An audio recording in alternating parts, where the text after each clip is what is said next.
Un jour, un vieux druide m'a dit: les gens sont une meute, et seul un loup peut les diriger. Plus je regarde le monde, plus je me dis qu'il avait raison. Beaucoup trop sont ceux qui remettent leur pouvoir entre les mains d'un autre et se laissent mener.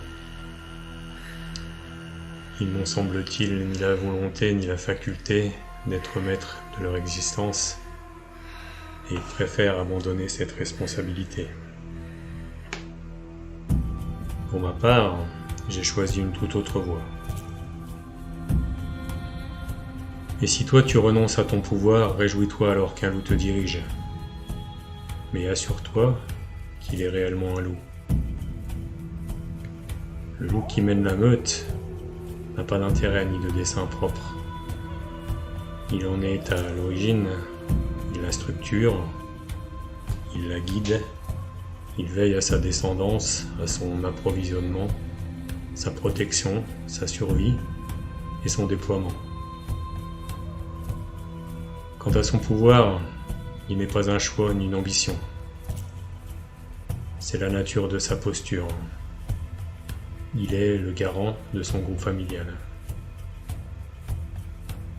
Et s'il se nourrit avant les autres et qu'il se repaît de la plus grosse ration, c'est bien pour nourrir sa force et veiller sur son clan. Réjouis-toi donc si un loup te dirige, mais assure-toi qu'il est réellement un loup. Car aujourd'hui, ceux qui dirigent ne sont pas des loups, ce sont des monstres, des névrosés, des pervers, des créatures souffrantes et impotentes, des enfants traumatisés dans des costumes de monarques, des initiés immatures ou encore des bouddhas idiots. Installés dans des fonctions contre nature, ils servent d'autres monstres, des maîtres obscurs qu'ils ont engendrés dans leur peur. Par tromperie, ils ont dénaturé l'image du loup et en ont fait un être sombre, dangereux et sanguinaire. Avec le soutien du folklore populaire qu'ils ont inventé, il est devenu l'ennemi à abattre pendant que les véritables monstres prenaient l'apparence de l'agneau innocent. Alors méfie-toi du faux agneau qui envie le loup sans se donner la peine d'en adopter la conduite. Vois aussi les rejetons malfaisants à qui il se soumet. Ces usurpateurs, ces faux leaders te dirigent et te guident. Enfin, qui te soumettent plutôt et te manipulent pour servir leurs desseins. Les loups, quant à eux, te montreraient le chemin ferme mais bienveillant vers la vie et vers ton déploiement.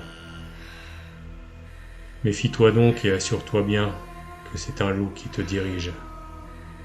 Arrête-toi, observe, et tu verras par toi-même.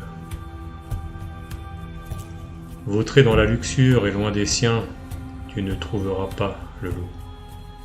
Car l'opulence exclusive et le faste jaloux ne sont pas l'apanage du véritable souverain.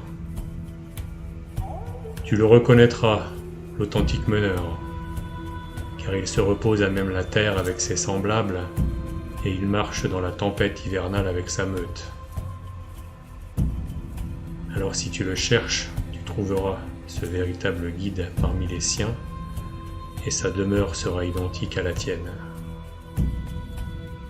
Enfin, sache qu'aucun titre ni privilège ne confère à quiconque le statut de leader.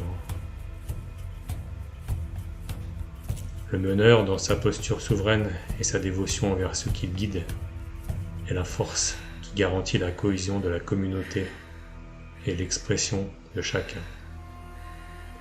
Ainsi, avec la nouvelle ère qui s'ouvre, ceux qui apportent la vision de la souveraineté individuelle et de la paix sont les seuls vrais leaders. Mais si tu as besoin d'être dirigé, assure-toi bien que c'est réellement par un loup. Aussi, tu peux choisir un tout autre chemin, en devenant le maître de ta propre destinée. Deviens roi, roi de ton propre royaume, roi de ton propre royaume intérieur. Écoute ton cœur, deviens le narrateur de ta propre histoire et le créateur de ta propre vie. Car si tu veux la vérité, je vais te la dire. Écoute, écoute le murmure secret, le murmure véritable, celui qui est à l'intérieur de toi.